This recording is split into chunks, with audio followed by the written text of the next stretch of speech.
নমস্কার। আশা করি আপনারা সবাই ভালো আছেন না। 95 वर्ष से निरंतर देश की सेवा करना किसी भी संस्था या संगठन के लिए अपने आप में बहुत बड़ी बात होती है। आईसीसी ने पूर्वी भारत और नॉर्थ ईस्ट के डेवलपमेंट में जो कंट्रीब्यूशन दिया है, विशेषकर वहां की मैन्युफैक्चरिंग यूनिट्स को, वह भी हिस्टोरिकल है। आईसीसी के लिए अपना योगदान देने वाले आप सभी को इन 95 वर्ष में जिन जिन महानुभावों ने योगदान दिया है, उस प्रत्येक महानुभाव का मैं अभिनंदन करता हूं। साथियों, आईसीसी ने 1925 में अपने गठन के बाद से आजादी की लड़ाई को देखा है, उस लड़ाई को जिया है। सरकारों से मुसीबतें भी झेली है, भीषण अकाल और अन्न संकटों को देखा है, विभाजन को देखा है। विभाजन की उस पीड़ा को आपने सहा है और भारत की ग्रोथ ट्रेजेक्टरी का भी आप हिस्सा रहे हैं।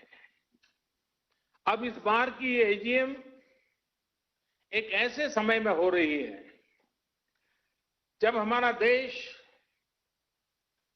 मल्टीपल चैलेंजेस को चैलेंज कर रहा है। कोरोना वायरस से पूरी दुनिया लड़ रही है, भारत भी लड़ रहा है, लेकिन अन्य तरह के संकट भी निरंतर खड़े हो रहे हैं।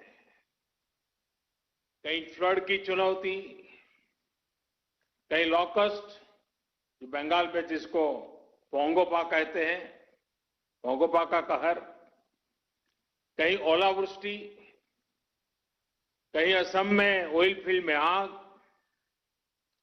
कहीं लगातार छोटे छोटे अर्थक्वेक की खबरें। ये भी कम ही होता है कि पूर्वी और पश्चिम क्षेत्र में एक के बाद एक दो साइक्लोन चुनौती बनकर के आए। ऐसे तमाम फ्रंट्स पर हम सभी एक साथ मिलकर के लड़ रहे हैं। कभी कभी समय भी हमें परखता है, समय भी हमारी कसौटी करता है, परीक्षा लेता है। कई बार अनेक कठिनाइयां, अनेक कसौटियां एक साथ आ जाती है, लेकिन हमने ये भी अनुभव किया है कि इस तरह की कसौटी में हमारा कर्तृत्व, हमारा कृतित्व उज्जवल भविष्य की गारंटी भी लेकर के आता है। किसी कसौटी से हम कैसे निपट रहे हैं, मुश्किलों से कितनी मजबूती से लड़ रहे हैं, ये आने वाले अवसरों को भी तय करता है। साथियों, हमारे यहां कहा जाता है, मन के हारे हार, मन के हारे हार, मन के जीते जीत। यानी हमारी संकल्प शक्ति, हमारी इच्छा शक्ति ही हमारा आगे का मार्ग तय करती है। जो पहले ही हार मान लेता है, उसके सामने नए अवसर दूर दूर तक नजर नहीं आते हैं। लेकिन जो जीत के लिए निरंतर प्रयास करता है, एक दूसरे का साथ देते हुए आगे बढ़ता है, उसके सामने नए अवसर भी उतने ही ज्यादा आते हैं और अवसर भी सामने चले आते हैं। साथियों, ये हमारी एकजुटता, ये एक साथ मिलकर बड़ी से बड़ी आपदा का सामना करना, ये हमारी संकल्प शक्ति, ये हमारी इच्छा शक्ति, हमारी बहुत बड़ी स्ट्रेंथ है। एक राष्ट्र के रूप में हमारी बहुत बड़ी ताकत है। मुसीबत की दवाई, मुसीबत की एक ही दवाई है, मुसीबत की दवाई मजबूती है। मुश्किल समय ने हर बार भारत के डिटर्मिनेशन को अधिक स्ट्रेंथन किया है। एक नेशन के रूप में देशवासियों के रिजॉल्व को ऊर्जा दी है, संकल्प को शक्ति दी है। यही भावनाएं आज आईसीसी के आपके मेंबर के चेहरे पर भी और देशवासियों के चेहरे पर भी मैं देख सकता हूं, मैं पढ़ सकता हूं। करोड़ों देशवासियों के प्रयासों में मैं एक नई आशा देख सकता हूं, नया विश्वास देख सकता हूं।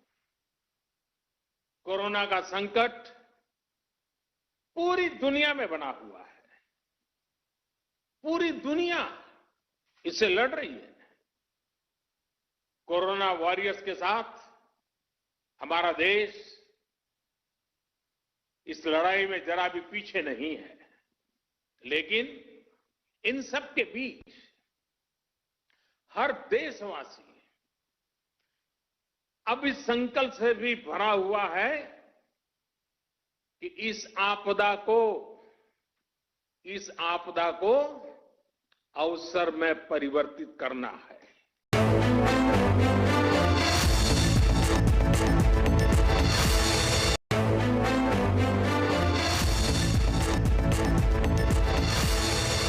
सेल्फ रिलायंट इंडिया, आत्मनिर्भरता का, सेल्फ रिलायंस का ये भाव बरसों से हर भारतीय ने एक एस्पिरेशन की तरह जिया है। लेकिन फिर भी एक बड़ा काश हर भारतीय के मन में रहा है, मस्तिष्क में रहा है। ये काश क्या है? काश हम मेडिकल इक्विपमेंट के क्षेत्र में आत्मनिर्भर होते, काश हम डिफेंस मैन्युफैक्चरिंग में आत्मनिर्भर होते, काश हम कोल और मिनरल्स के सेक्टर में आत्मनिर्भर होते, काश हम एडिबल ऑयल में, फर्टिलाइजर्स के क्षेत्र में आत्मनिर्भर होते, काश हम इलेक्ट्रॉनिक मैन्युफैक्चरिंग में आत्मनिर्भर होते, काश हम सोलर पैनल्स, बैटरीज और चिप मैन्युफैक्चरिंग में आत्मनिर्भर होते, काश हम एविएशन सेक्टर में भी आत्मनिर्भर होते। ऐसे कितने सारे काश, अनगिनत काश हमेशा से हर भारतीय को झकझोरते रहे हैं। साथियों, एक बहुत बड़ी वजह रही है कि बीते 5-6 वर्षों में देश की नीति और रीति में भारत की आत्मनिर्भरता का लक्ष्य सर्वोपरि रहा है। अब कोरोना क्राइसिस ने हमें इसकी गति और तेज करने का सबक दिया है। इसी सबक से निकला है आत्मनिर्भर भारत अभियान। साथियों, हम देखते हैं परिवार में भी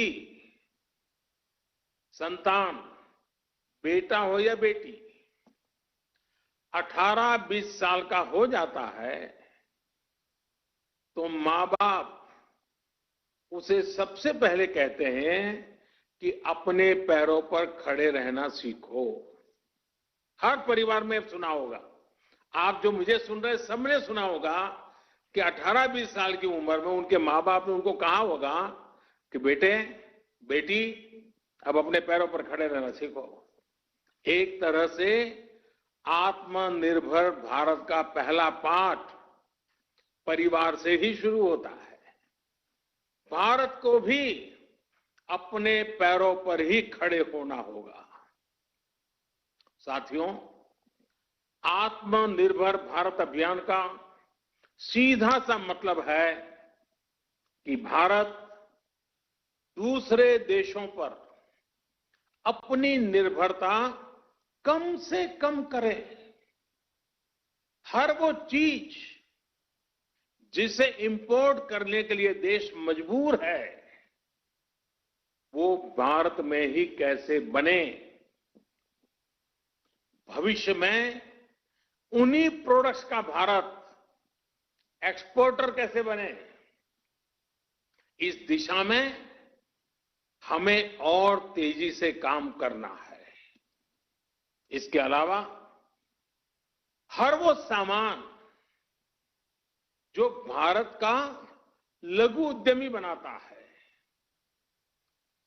हमारे हैंडीक्राफ्ट वाले जो सामान हमारे सेल्फ हेल्प ग्रुप से जुड़े करोड़ों गरीब बनाते हैं, जो दशकों से हमारे यहां बनता आ रहा है, गलियों मोहल्लों में बिकता रहा है, उसे छोड़कर विदेश से वही सामान मंगाने की प्रवृत्ति, इस पर भी हमने आत्मसंयम बरतना है, हमें नियंत्रण करना है। हम इन छोटे छोटे व्यापार करने वाले लोगों से केवल चीज ही नहीं खरीदते, पैसे ही नहीं देते, उनके परिश्रम को पुरस्कृत करते हैं, मान सम्मान बढ़ाते हैं। कभी सोचना, आप मर्सिडीज गाड़ी लेकर के जा रहे हैं और फुटपाथ पर छोटी चीज बेचने वाले की चीज आपने उतर करके खरीदी, वो पैसे नहीं गिनेगा, वो उसकी छाती फूल जाएगी। देखिए, मर्सिडीज गाड़ी वाला भी फुटपाथ पर मैं भले बैठा हूं, लेकिन उतर करके मेरे से सामान खरीद रखा है, उसकी जिंदगी को एक ताकत मिलती, उसको सम्मान मिलता है। हमें इस बात का अंदाजा भी नहीं होता कि इससे उनके दिल पर कितना प्रभाव पड़ता है, वो कितना गर्व महसूस करता है। इसलिए अब अपने लोकल के लिए वोकल होने का समय है। हर गांव, हर कस्बे, हर जिले, हर प्रदेश, पूरे देश को आत्मनिर्भर करने का समय है। साथियों, सालों पहले, दशकों पहले स्वामी विवेकानंद जी ने एक पत्र लिखा था। उस पत्र में उन्होंने लिखा था, the simplest method to be work upon at present is to induce Indians to use their own produce and get markets for Indian artware in other countries. Swami Vivekananda ji का बताया ये मार्ग पोस्ट कोविड वर्ल्ड में भारत की प्रेरणा है। अब देश प्रण कर चुका है और देश कदम भी उठा रहा है। आत्मनिर्भर भारत अभियान के तहत जिन बड़े रिफॉर्म्स की घोषणा की गई है, उनको तेजी से जमीन पर उतारा जा रहा है। एमएसएमईज की डेफिनेशन सालों से लटकी हुई बात, उसका दायरा बढ़ाना हो या एमएसएमईज के सपोर्ट के लिए हजारों करोड़ के स्पेशल फंड्स की व्यवस्था हो, ये सब आज सच्चाई बन रहे हैं। आईबीसी से जुड़ा फैसला हो, छोटी छोटी गलतियों को डिक्रिमिनलाइज करने का फैसला हो, इन्वेस्टमेंट की फास्ट ट्रैकिंग के लिए प्रोजेक्ट डेवलपमेंट सेल्स का गठन हो, ऐसे अनेक कार्य पहले ही हो चुके हैं। अब तमाम सेक्टर्स, खासकर कोल और माइनिंग के सेक्टर को अधिक कॉम्पिटिटिव बनाने के लिए जो रिफॉर्म्स अनाउंस हुए हैं, उसका भरपूर फायदा उठाने के लिए उद्योग जगत आगे आए। मेरे युवा साथी, आप आगे आए। साथियों, किसानों और रूरल इकोनॉमी के लिए जो निर्णय हाल में हुए हैं, उन्होंने एग्रीकल्चर इकोनॉमी को बरसों की गुलामी से मुक्त कर दिया है। सच्ची आजादी किसानों को मिली है।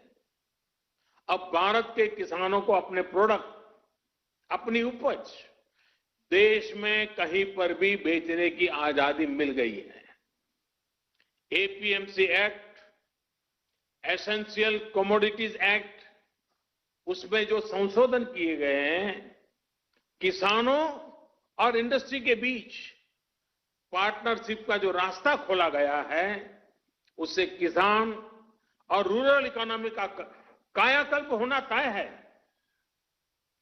इन फैसलों ने किसान को एक प्रोड्यूसर के रूप में और उसकी उपज को एक प्रोडक्ट के रूप में पहचान दी है।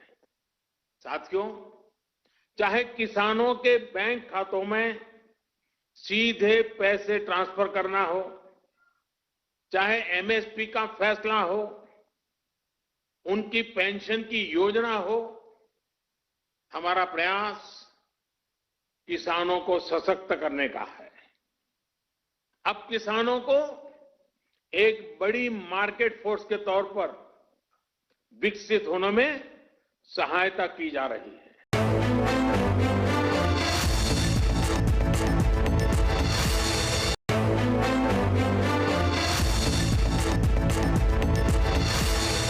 आत्मनिर्भर भारत अभियान में आगे बढ़ते हुए, कोरोना काल से संघर्ष करते हुए, आज आपने इस एजीएम में जो पीपल, प्लेनेट एंड प्रॉफिट का विषय उठाया गया है, वो भी बहुत महत्वपूर्ण है।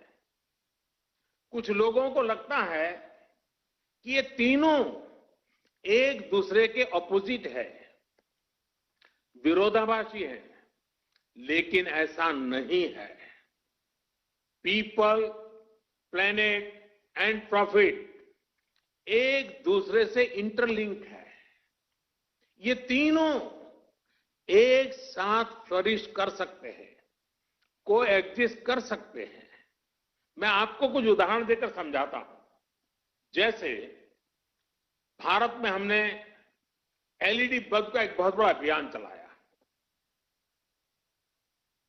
अब ये एलईडी बल्ब अपने आप में एक बड़ा प्रेरक उदाहरण है। 5-6 वर्ष पहले एक एलईडी बल्ब 350 रुपये से भी ज्यादा में मिलता था।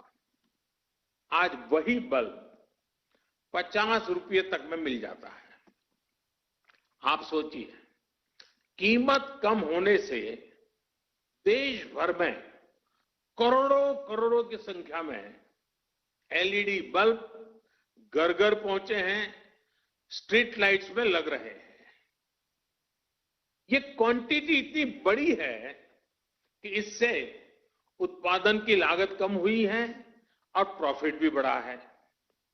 इससे लाभ किसको मिला है?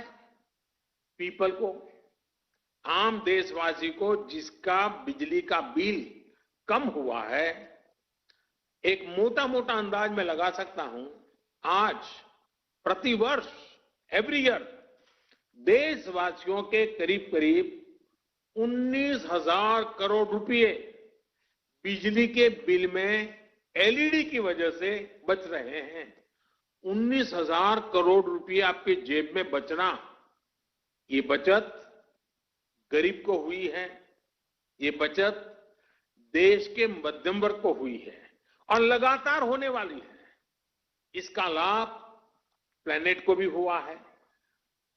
सरकारी एजेंसियों ने जितने एलईडी बल्ब कम कीमत पर बेचे हैं, अकेले उससे ही हर साल करीब करीब 4 करोड़ टन कार्बन डाइऑक्साइड का एमिशन कम हुआ है।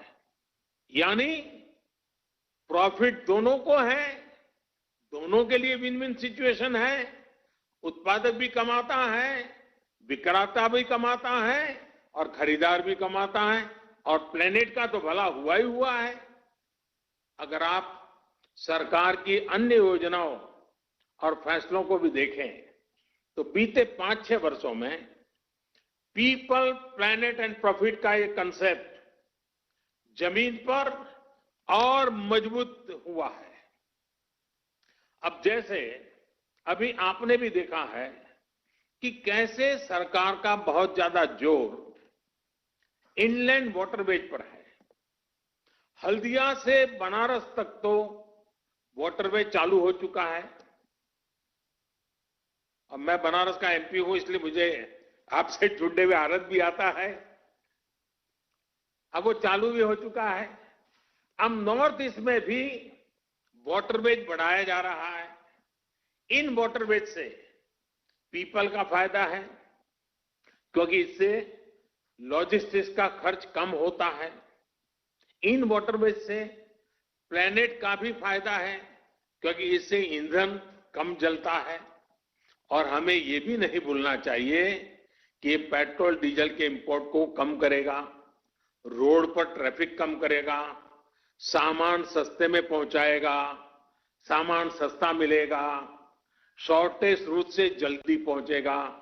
खरीदने वाले और बेचने वाले दोनों को इसमें प्रॉफिट ही प्रॉफिट है। यानी पीपल भी है, प्लेनेट भी है, प्रॉफिट भी है।